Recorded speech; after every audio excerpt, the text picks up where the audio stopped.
안녕하세요. 오늘 저희는 정말 기념비적인 작품이죠. 단테 알리기에리의 신곡, 이 해설 자료를 가지고 좀 깊은 이야기를 나눠보려고 합니다. 네, 안녕하세요. 이게 700년도도 더 된 서사신데 어떻게 지금까지도 이렇게 큰 울림을 주는지 그 핵심을 한번 파헤쳐보는 시간을 갖겠습니다. 네, 신곡은 정말 단순한 이야기가 아니죠. 그렇죠. 그 안에는 철학, 신학, 역사, 그리고 단테 개인의 삶까지 아주 여러 겹으로 쌓인 텍스트라고 할 수 있습니다. 네, 자료를 보니까 이 단테라는 한 인물이 사후 세계, 그러니까 지옥, 연옥, 천국, 이 세 곳을 여행하는 엄청난 여정을 그리고 있더라고요. 맞습니다. 정말 한편의 거대한 판타지 서사 같은데 그 안에는 중세의 세계관이라든지 또 인간 영혼에 대한 깊은 통찰 같은 게 담겨 있다고 하고요. 네, 오늘 자료를 통해서 이 거대한 구조, 특히 지옥, 연옥, 천국, 이 세 세계가 어떻게 그려지고 또 어떤 의미를 갖는지 좀 자세히 들여다보면 좋겠습니다. 네,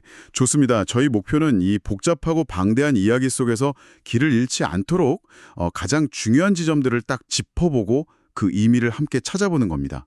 자, 그럼 바로 시작해 볼까요? 네. 이야기가 그 주인공 단테가 35살, 딱 인생의 절반이라고 하죠. 네, 성서 기준으로 인생 70년의 절반이죠. 그때 길을 잃고 어두운 숲속에 있는 자신을 발견하는 장면으로 시작되죠. 자료 첫 구절이 나오는데 우리 인생길 절반에서 올바른 길을 잃고서 난 어두운 숲에 처했었네. 이 부분이 참 인상 깊어요. 네. 갑자기 내가 어디로 가야 할지 모르는 그 막막함. 누구나 한 번쯤은 느껴봤을 법한 감정 아닌가요? 바로 그 지점입니다. 이 어두운 숲이라는 게 단순히 물리적으로 길을 잃었다, 이런 상태를 넘어서는 거죠. 상징적인 의미가 있군요. 네. 도덕적으로나 영적으로 혼란에 빠진 상태, 위기 상태를 상징합니다. 특히 단테는 당시 정치적인 문제로 고향 피렌체에서 추방당한 상태였거든요. 개인적인 상황도 있었군요. 그렇죠. 그러니까 개인적인 절망감 같은 것도 분명히 투영되어 있다고 봐야겠죠? 그 혼란 속에서 세 마리 짐승이 나타나서 길을 막는다고 나오네요. 표범, 사자, 늑대. 네. 자료에 따르면 각각 정욕, 교만, 탐욕을 상징한다고요. 인간을 죄로 이끄는 대표적인 유혹들이 이렇게 동물 형태로 나타난 거네요. 맞습니다. 그런 상징적인 짐승들이죠. 그때 이제 절망에 빠진 단테 앞에 구원의 손길처럼 한 인물이 나타납니다. 그 유명한 인물이죠. 로마의 대시인 베르길리우스. 네, 바로 베르길리우스입니다. 자료에도 나오는데 한때는 사람이었네, 지금은 아니지만 이 대사 정말 유명하다고 하더라고요. 그렇죠. 이탈리아에서는 아주 유명한 명대사입니다. 이 자료에서는 단테가 베르길리우스를 얼마나 존경했는지 보여주면서 그를 이성 또 인간 지혜의 상징으로 설명하고 있어요. 근데 왜 하필 베르길리우스였을까요? 다른 위대한 인물도 많았을 텐데요. 여러 이유가 있겠지만 일단 베르길리우스는 단테가 개인적으로 가장 위대한 시인으로 숭배했던 인물이고요. 롤모델 같은? 네. 그리고 그의 대표작 아이네이스가 로마 건국 신화를 다루면서 지혜, 덕, 경건함 이런 가치들을 강조하거든요. 그러니까 기독교 이전 시대의 사람이지만 인간이 도달할 수 있는 어떤 최상의 이성, 도덕성 이걸 대표한다고 본 거죠. 그렇군요. 그래서 신의 계시가 필요한 천국은 빼고 지옥과 연옥 여정의 안내자로는 이 베르길리우스가 가장 적합하다고 단테는 생각했던 것 같습니다. 알겠습니다. 자, 그럼 베르길리우스의 안내로 처음 도착한 곳이 바로 지옥, 임페르노입니다. 입구에 그 유명한 글귀가 쓰여 있다고 하죠. 네. 이곳에 들어오는 너희는 모든 희망을 버려라. 와, 생각만 해도 좀 소름이 돋는데요. 이 문구는 대체 뭘 의미하는 걸까요? 지옥의 본질을 정말 압축적으로 보여주는 말입니다. 희망, 미래, 개선의 가능성 이런 게 완전히 차단된 상태, 영원한 절망의 상태. 희망이 없다. 네, 그게 바로 단테가 그린 지옥의 핵심입니다. 이 지옥은 모양이 약간 깔때기처럼 생겨서 지구 중심을 향해 이렇게 파고드는 9개의 원으로 이루어져 있어요. 9개의 원이요? 네. 그리고 아래로 내려갈수록 더 무거운 죄를 지은 자들이 정말 끔찍한 형벌을 받고 있습니다. 첫 번째 원이 림보라고 불린다는데 자료에는 가장자리라는 뜻이라고 나와 있네요.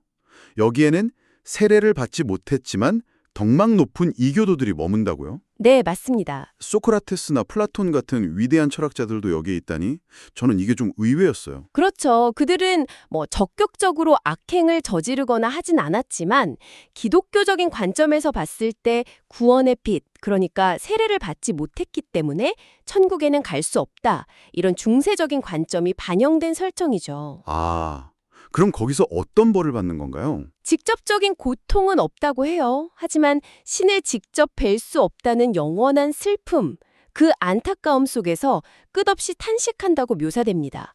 완전한 행복에는 이르지 못하는 거죠. 아, 그것 자체가 형벌이군요. 안타까움 속에서 영원히 있어야 한다니. 네, 그리고 지옥의 각 원마다 문지기가 있다는 점도 좀 흥미롭은데요. 네. 두 번째 원, 에욕지옥의 문지기는 그리스 신화에 나오는 미노스라고요. 네, 맞습니다. 크레타의 왕 미노스죠.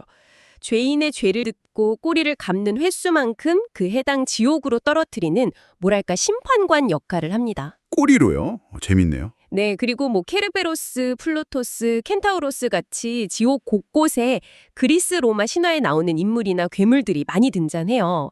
이게 중세 기독교 세계관 안에 고대 문화를 이렇게 통합하려는 르네상스적인 시도, 그 특징을 보여주는 중요한 부분입니다. 아, 그런 의미가 있군요. 두 번째 원, 에욕지옥에서는 이성의 눈이 멀어서 죄를 지은 영혼들이 막 폭풍에 휩쓸리는 벌을 받는다고 하죠. 클레오파트라 같은 인물도 보이고, 네. 특히 이 자료에서 강조하는 이야기가 파올로와 프란체스카 이야기인데 이게 또 실제 인물들이라고 하더라고요. 네, 단테 시대에 있었던 아주 유명한 불륜 스캔들이자 살인사건의 주인공들이죠. 형수와 시동생 간의 비극적인 사랑 이야기입니다. 그 프란체스카가 하는 말이 인상 깊었어요. 비참할 때 행복했던 시절을 떠올리는 것보다 더 큰 고통은 없다. 아, 그 대사요. 정말 유명하죠. 현재의 고통을 과거에 좋았던 기억과 대비시킨다는 것. 이게 어찌 보면 가장 잔인한 심리적인 형벌 같기도 해요. 지금 내가 너무 비참하니까 자꾸 옛날 얘기하는 거잖아요. 정확합니다. 단테는 단순히 뭐 육체적인 고통뿐만 아니라 이렇게 아주 정교한 심리적인 형벌을 묘사하면서 죄의 본질에 파고들어요. 그리고 각 형벌은 콘트라파소 원리, 그러니까 죄와 벌 사이에 어떤 상징적인 연관성이 있다는 원칙을 따릅니다. 죄와 벌의 상징적 연관성, 콘트라파소. 네, 예를 들면 세 번째 원이 탐식지옥인데요. 생전에 막 탐욕스럽게 먹고 마셨던 자들이 더러운 비를 맞으면서 진창에 누워있고 머리 셋 달린 게 케르베로스에게 물어뜯기는 벌을 받습니다. 아, 끔찍하네요. 네, 여기서 탐식이라는 게 단순히 많이 먹는 식탐만을 의미하는 건 아닐 수도 있어요. 뭐 백성을 착취하는 권력자의 탐욕까지 포함하는 걸로 해석할 여지도 있죠. 네 번째 원은 탐욕지옥. 여기서는 인색한 자들과 낭비한 자들이 서로에게 막 무거운 돌덩이를 굴리면서 부딪힌다고요? 네, 왜 모아, 왜 써 하면서 싸우는 거죠. 아, 영원히. 그리고 여섯 번째 원은 이교도, 그러니까 이단자 지옥인데 여기에는 불타는 관속에 갇혀서 고통받는다고요? 근데 놀랍게도 교황이나 추기경 같은 고위성직자들도 여기에 있다는 점이 그렇죠. 당시 교회의 부패에 대한 단테의 아주 신랄한 비판이 담겨 있는 부분입니다. 그는 사회나 종교 권력에 대한 비판을 서슴지 않았어요. 단테의 분노가 느껴지는 부분이네요. 네, 일곱 번째 원은 폭력지옥인데요. 이것도 세 부분으로 나뉩니다. 타인에게 폭력을 행사한 자, 또 자기 자신에게 폭력을 행사한 자, 그리고 신과 자연에 대해 폭력을 행사한 자. 자신에게 폭력, 자살 같은 건가요? 맞습니다. 자살자들은 나무가 되어서 고통받고 타인에게 폭력을 가한 자들은 끓는 피에 강해서 고통받고요. 신성 모독자들은 뜨거운 사막에서 불비를 맞는 벌을 받습니다. 각 구역의 형벌 역시 그 죄의 성격과 아주 밀접하게 연결되어 있죠. 이제 여덟 번째 원, 사기지옥, 말레볼즈에 도착했습니다. 자료를 보니까 악의 주머니들이라는 뜻이라는데 10개의 구덩이로 나뉘어서 온갖 종류의 사기꾼들이 형벌을 받는 곳이라고 설명되어 있네요. 네, 맞습니다. 아첨꾼은 똥물에 빠져 허우적거리고 성직 매매자들은 구덩이에 거꾸로 처박혀서 발바닥이 불타고 와, 정말 상상력이 귀괴할 정도인데요? 이곳의 형벌들이 특히 더 끔찍하고 모욕적으로 묘사되는 경향이 있어요. 그건 단테가 단순 폭력보다 이성을 악용한 사개죄를 더 중대한 죄로 봤기 때문입니다. 지옥 깊은 곳으로 갈수록 죄는 더 차갑고 뭐랄까 이성적인 악의 형태를 띠게 되죠. 폭력보다 사기가 더 나쁘다. 단테는 그렇게 봤던 것 같아요. 특히 9번째 구덩이에서는 종교나 정치적인 분열을 조장한 자들이 등장하는데요. 이슬람교 창시자 무함마드와 그의 사위 알리가 몸이 갈라지는 형벌을 받는 장면이 나옵니다. 네, 이 부분이 사실 오늘날 관점에서는 상당히 좀 논쟁적일 수 있는 부분인데요. 네, 그렇죠. 자료에서는 이 부분을 어떻게 설명하고 있나요? 자료에 따르면 이건 당시 기독교 세계의 입장에서 이슬람교의 등장을 어떤 공동체의 분열로 간주하고 그 갈등의 책임을 묻고자 했던 단테의 시각이 반영된 것이라고 설명합니다. 네, 저희는 이 내용을 전달할 뿐 특정 종교나 인물에 대한 비하 의도는 전혀 없다는 점을 분명히 말씀드립니다. 역사적 맥락에서 이해하는 것이 중요하겠네요. 네, 맞습니다. 역사적 맥락에서 접근해야 오해가 없을 것 같습니다. 그리고 그 마지막 10번째 구덩이에는 위조범들, 특히 화폐 위조범들이 끔찍한 질병에 시달리는 형벌을 받는데요. 화폐 위조범이요? 네, 이것도 좀 흥미로운데 단테가 재정관료 출신이었거든요. 그래서 화폐 위조를 국가의 근간을 흔드는 아주 중대한 죄로 여겼음을 시사한다는 해석도 있습니다. 일리 있네요. 드디어 가장 깊은 곳입니다. 9번째 원, 배신지옥 코키투스. 앞선 지옥들과는 달리 이곳은 모든 것이 꽁꽁고 얼어붙은 얼음호수라고요. 불이 아니라 얼음이라니 좀 의외인데요? 왜 얼음일까요? 아, 그게 중요합니다. 배신이라는 죄의 속성 때문인데요. 배신은 인간관계의 어떤 온기, 즉 신뢰와 사랑을 완전히 파괴하는 행위잖아요. 그렇죠. 그렇기 때문에 그 결과는 뜨거운 분노가 아니라 차가운 절망과 고립이라는 것을 상징적으로 보여주는 겁니다. 배신자들은 얼음 속에 갇혀서 눈물조차 흘릴 수 없는 그런 극한의 고통을 겪습니다. 눈물조차 얼어붙는. 네. 그리고 가장 깊은 중심부에는 타락천사 루시퍼가 얼음 속에 갇혀서 세 개의 얼굴로 인류 최악의 배신자들을 물어뜯고 있습니다. 그 세 명이 누군지 잔류에 나오죠. 네, 로마의 카이사르를 배신한 브루투스와 카시오스, 그리고 예수를 배신한 유다, 이 세 사람입니다. 아, 결국 자신을 믿어준 주군이나 스승, 은인을 배신하는 행위. 이게 가장 용서받지 못할 최악의 죄악이라고 본 거군요. 네, 단테는 그렇게 생각했던 거죠. 가장 가까운 사람에 대한 배신이야말로 인간이 저지를 수 있는 최악의 죄다, 이렇게 본 겁니다. 정말 끔찍한 지옥의 밑바닥을 통과한 뒤에야 단테는 비로소 지구 반대편으로 빠져나와서 하늘의 별을 다시 보게 한다고 하죠. 네, 맞습니다. 마침내 별들을 다시 보았다. 이게 지옥편의 마지막 문장이라고 하던데 그 어둡고 절망적인 여정 끝에 다시 보게 된 별빛이라니 얼마나 감격스러웠을까요? 그렇죠. 그 지옥 입구에 희망을 버려라는 문구와 정말 극명한 대조를 이루죠. 네. 새로운 시작을 암시하는 것 같기도 하고요. 정확히 보셨습니다. 별은 여기서 희망 그리고 신성한 인도를 상징합니다. 단테는 이제 연옥산, 푸르가토리오에 도착한 겁니다. 연옥이요? 네, 이곳은 지옥처럼 영원한 형벌의 장소가 아니에요. 죄를 지었지만 회개할 여지가 있는 영혼들이 천국에 들어가기 위해서 정화하는 곳, 즉 희망이 존재하는 공간이죠. 아, 정화의 공간이군요. 연옥은 7개의 층계로 이루어진 산을 오르는 과정이라고 들었습니다. 각 층계에서 7대 죄악을 씻어낸다고요. 네, 맞습니다. 교만, 질투, 분노, 나태, 탐욕, 탐식, 애욕 이 7가지 죄악을 정화하는 거죠. 지옥의 죄 배열과는 역순입니다. 분위기가 지옥과는 사뭇 다르겠네요. 네, 연옥의 핵심 키워드는 정화 그리고 희망입니다. 영혼들은 자신의 죄를 분명히 인식하고 참회하면서 고통을 통해서 영혼의 더러움을 씻어내죠. 예를 들면 어떤 식인가요? 예를 들어 교만했던 자들은 무거운 돌을 등에 지고 허리를 굽힌 채 산을 오르고요. 생전에 질투가 심했던 자들은 눈꺼풀이 철사로 꿰매어진 채 서로에게 기대 앉아 있습니다. 아, 그것도 고통스러워 보이는데요. 고통스럽죠. 하지만 이 과정 끝에는 분명 구원이 기다리고 있다는 희망이 있습니다. 그게 지옥과의 가장 큰 차이죠. 아, 그리고 또 흥미로운 점은 지상에 남아있는 가족이나 친구들의 기도가 이 정화 기간을 단축시켜줄 수 있다는 설정이 있어요. 아, 정말요? 패스트트랙 같은 건가요? 네, 뭐 그런 셈이죠. 통공교리라고 하는데 서로 연결되어 있다는 느낌을 줍니다. 그렇군요. 이 연옥산 정상, 그러니까 지상 낙원에 도착하면 베르길리우스는 작별을 구한다고 하죠. 왜죠? 이제 다 온 거 아닌가요? 인간의 이성과 지혜, 즉 베르길리우스가 상징하는 것만으로는 천국에 도달할 수 없다는 의미입니다. 여기까지가 인간 이성의 한계인 거죠. 아, 이제부터는 신의 은총, 그리고 신학적인 지혜를 상징하는 새로운 안내자가 필요합니다. 그 안내자가 바로 네, 바로 단테가 평생 사랑했고 그의 뮤지였던 여인, 베아트리체입니다. 와, 베아트리체군요. 그녀의 등장이 이 여정이 개인적인 구원을 넘어서 뭔가 신성한 차원으로 올라가는 그런 극적인 전환점이 되는 거네요. 네, 바로 그렇습니다. 자, 그럼 베아트리체의 인도로 드디어 천국, 파라디스로 향합니다.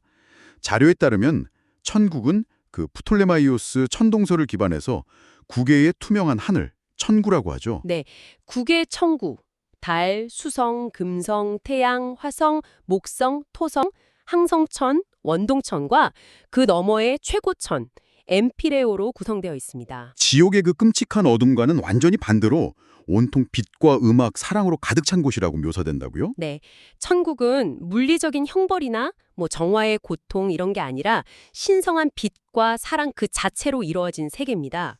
영혼들은 각자 쌓은 덕이나 신을 향한 사랑의 정도에 따라서 다른 천국에 머물지만 모두 완전한 행복을 누리는 상태죠.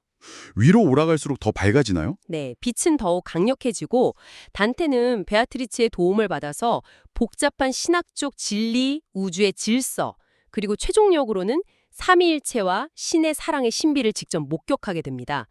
지옥이 그야말로 절망적인 어둠이었다면 천국은 눈부신 희망과 비전, 무한한 사랑이 구현된 공간이라고 할 수 있죠. 와, 상상만 해도 정말 황홀한데요.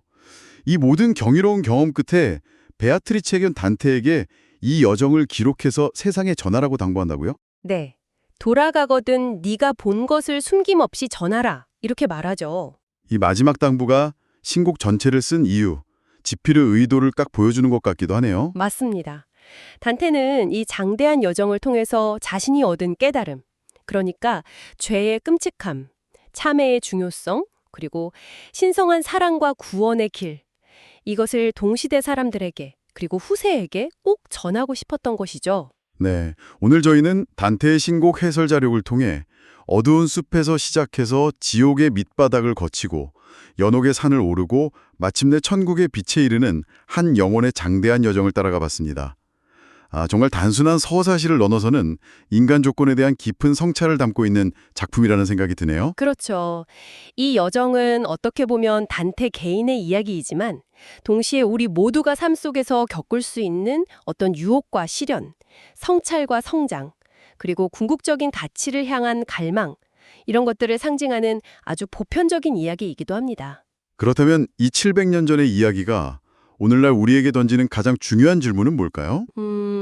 어쩌면 단테가 그렸던 그 지옥의 모습들이 형태는 좀 다를지라도 오늘날 우리가 마주하는 어떤 사회적인 부조리나 개인적인 고뇌 속에 여전히 존재하고 있는 건 아닐까 하는 생각이 듭니다. 현대판 지옥. 네, 탐욕이 만연한 사회라든지 소통이 단절된 관계, 진실이 왜곡되는 현실 같은 것들 속에서 여러분 각자가 느끼는 현대판 지옥은 과연 어떤 모습일까요? 그리고 어쩌면 더 중요하게는 그 어둠 속에서도 단테가 결국에는 찾아냈던 별처럼 우리가 붙잡아야 할 희망, 그리고 나아가야 할 길은 어디에 있을지 한번 깊이 생각해 보시는 건 어떨까요? 와, 정말 깊은 여운을 남기는 질문이네요. 오늘 단테의 신곡에 대한 심층 분석은 여기까지입니다. 이 위대한 고전이 청취자 여러분의 삶에도 새로운 생각거리를 던져주었기를 바랍니다. 네, 들어보셔서 감사합니다.